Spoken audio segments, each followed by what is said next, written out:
This video education and information purpose only.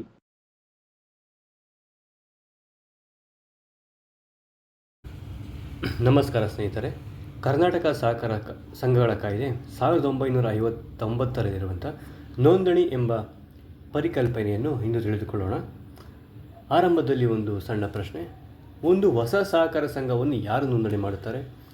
ಸಹಕಾರ ಸಂಘವು ಕಾಯ್ದೆಯ ಪ್ರಕಾರ ಕಾರ್ಯನಿರ್ವಹಿಸುತ್ತದೆಯೇ ಇಲ್ಲವೇ ಎಂಬುದನ್ನು ಯಾರು ಮೇಲ್ವಿಚಾರಣೆ ಮಾಡುತ್ತಾರೆ? ಈ ಎಲ್ಲ ಜವಾಬ್ದಾರಿಗಳನ್ನು ನಿರ್ವಹಿಸುವಂತಹ ಅಧಿಕಾರಿಯೇ ನೋಂದಣಾಧಿಕಾರಿ, ರಿಜಿಸ್ಟ್ರಾರ್. ಹಾಗಾದರೆ ನೋಂದಣಾಧಿಕಾರಿ ಎಂದರೇನು? ಸರಳವಾಗಿ ಹೇಳುವುದಾದರೆ, ಕರ್ನಾಟಕ ಸಹಕಾರ ಸಂಘಗಳ ಕಾಯ್ದೆಯ ಅನುಸಾರ ಸಹಕಾರ ಸಂಘಗಳ ನೋಂದಣಿ, ಮೇಲ್ವಿಚಾರಣೆ ಮತ್ತು ಕಾಯ್ದೆಯ ಅನುಷ್ಠಾನವನ್ನು ನೋಡಿಕೊಳ್ಳಲು ಸರ್ಕಾರ ನೇಮಕ ಮಾಡುವ ಅಧಿಕಾರಿಯನ್ನು ನೋಂದಣಾಧಿಕಾರಿ, ರಿಜಿಸ್ಟ್ರಾರ್ ಎಂದು ಕರೆಯಲಾಗುತ್ತದೆ. ನೋಂದಣಾಧಿಕಾರಿ ಕೇವಲ ಹೊಸ ಸಂಘವನ್ನು ನೋಂದಣಿ ಮಾಡುವುದಷ್ಟೇ ಅಲ್ಲ, ಕಾಯ್ದೆ ಮತ್ತು ನಿಯಮಗಳನ್ನು ಪಾಲಿಸಬೇಕಾಗುತ್ತದೆ. ಉದಾಹರಣೆಗೆ, ಒಂದು ಗ್ರಾಮದಲ್ಲಿ 50 ರೈತರು ಸೇರಿ ಶ್ರೀ ಬಸವೇಶ್ವರ ಕೃಷಿ ಪತ್ತಿನ ಸಹಕಾರ ಸಂಘವನ್ನು ಸ್ಥಾಪಿಸಲು ನಿರ್ಧರಿಸುತ್ತಾರೆ. ಅವರು ಅಗತ್ಯ ದಾಖಲೆಗಳು, ಉಪನಿಯಮಗಳು ಮತ್ತು ಸಹಕಾರ ಇಲಾಖೆಗೆ ಸಲ್ಲಿಸುತ್ತಾರೆ. ಪರಿಶೀಲಿಸಿ ಕಾನೂನುಬದ್ಧ ಷರತ್ತುಗಳು ಪೂರೈಸಲಾಗಿದೆಯೇ ಎಂದು ನೋಡುತ್ತಾರೆ.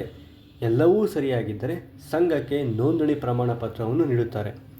ಆನಂತರವೇ ಆ ಸಂಘವು ಕಾನೂನುಬದ್ಧ ಸಹಕಾರ ಸಂಘವಾಗುತ್ತದೆ. ಇನ್ನೊಂದು ಉದಾಹರಣೆ, ಒಂದು ಸಹಕಾರ ಸಂಘದಲ್ಲಿ ಸದಸ್ಯರು ದೂರು ನೀಡುತ್ತಾರೆ, ಸಂಘದ ಹಣ ದುರುಪಯೋಗವಾಗಿದೆ.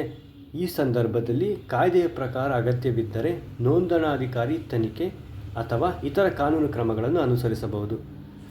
ನೋಂದಣಾ ಅಧಿಕಾರಿಯ ಕೆಲವು ಜವಾಬ್ದಾರಿಗಳು: ಸಹಕಾರ ಸಂಘಗಳ ನೋಂದಣಿ, ಕಾಯ್ದೆ ಮತ್ತು ನಿಯಮಗಳ ಪಾಲನೆ, ಮೇಲ್ವಿಚಾರಣೆ, ಅಗತ್ಯಬಿದ್ದರೆ ವಿಚಾರಣೆ ಅಥವಾ ತನಿಖೆಗೆ ಕ್ರಮ ಕೈಗೊಳ್ಳುವುದು, ಕಾಯ್ದೆಯಡಿ ನೀಡಲಾದ ಇತರ ಅಧಿಕಾರಗಳನ್ನು ಚಲಾಯಿಸುವುದು ಪ್ರಮುಖ ಜವಾಬ್ದಾರಿಗಳಾಗಿರುತ್ತವೆ.